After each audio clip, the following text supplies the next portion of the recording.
Hello everyone, welcome to another Rooted video. We're going to be getting into John chapter 2 today, and we're going to be talking about the very first miracle of Jesus. So at this point, Jesus hasn't really started his public ministry yet, right? He's been baptized, he's called a few disciples, but he hasn't really started doing what we imagine when we think of Jesus' ministry, preaching to huge crowds and healing the sick and that sort of thing. And this first miracle actually happens at a wedding. Now, if you've ever been to a wedding, you know that it can be a pretty long process. It can be a really long day. I mean, you've got the ceremony and then pictures and the dinner and the speeches. But at this time, a wedding could last an entire week. And it was very expensive. And it was the responsibility of the groom and his family to pay for everything. They were responsible for providing food and drinks to their guests over a very long period of time. And so Jesus, his mom, and his disciples are at this wedding, and suddenly there's a problem. The wine is gone. And this is actually a really serious problem. In that culture, hospitality was huge. And so to not be able to provide for the people who had come to celebrate and who were probably giving gifts and supporting you in your marriage was a really big deal. And so Mary comes to Jesus and kind of wants him to take care of the problem. And it's a bit of a funny picture if you try to imagine it, right? You can just kind of see Mary like kind of nudging Jesus and saying like, hey, there's a problem. Like maybe you should do the thing. And what he says is, my hour has not yet come. Essentially what he's saying is like, it's not time for me to start doing these types of things. And she doesn't really respond to that and instead just tells the servants, do whatever he tells you. Which is actually pretty good advice when we're talking about Jesus. I mean, like, yeah, you should do whatever he tells you. So there's these 6 jars that have water in them. And these aren't like little jars. Think of like those big plastic rain barrels. And they had a purpose, right? The water in there was for a very specific purpose. You see, at that time, there were all sorts of acts and situations that would make you ceremonially unclean. And so what you would have to do is wash yourself, right? Wash your hands, wash your body, wash your head, whatever it might be. And that required a lot of water. And this didn't just have like, practical hygiene purposes, but there was also a spiritual and religious aspect to this, right?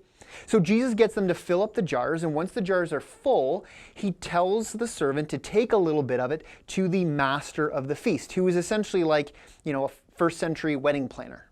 And he's surprised because this is very good wine.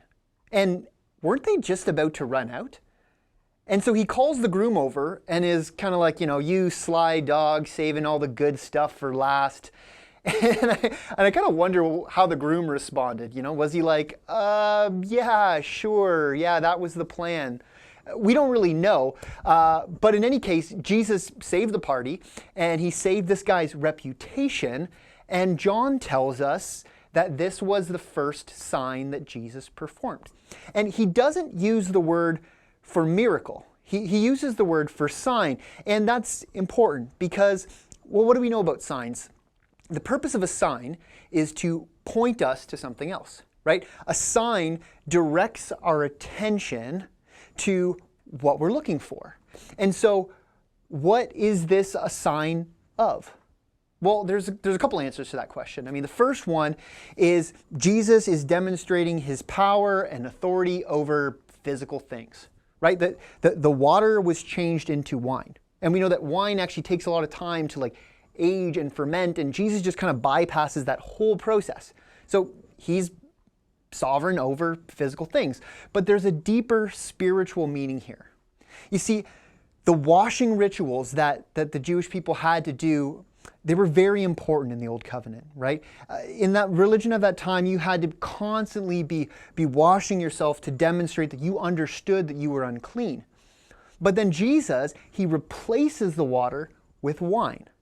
And throughout the whole Old Testament, there are a lot of references about how when God comes to restore his people, there's going to be this new wine. And Jesus himself, he uses this imagery when he's talking about what he's come to do, what he's going to be offering the people. And here Jesus made a lot of wine. I mean, we're talking like like well over 100 gallons of wine. It was more than enough to satisfy the thirst of everyone there. And the reason this miracle is a sign is because it points us to this way that God is going to relate to his people. It's no longer about getting yourself clean through all the effort and washing yourself and making yourself pure. Instead, it's something that you receive and enjoy thanks to Jesus. See, at first glance, it seems like Jesus is just getting a family friend out of a bad situation and saving the party. And he is doing that, sure, but he's also dropping a really major hint at what he came to do. He came to offer new life to humanity. And it's a free gift of salvation that we receive and enjoy. So I hope that was helpful for you. I look forward to talking to you more about this. Remember, challenge for this week, just take a few minutes, read the rest of chapter 2. There's some pretty cool stuff going on there, and I look forward to talking to you about it. Take care, everyone.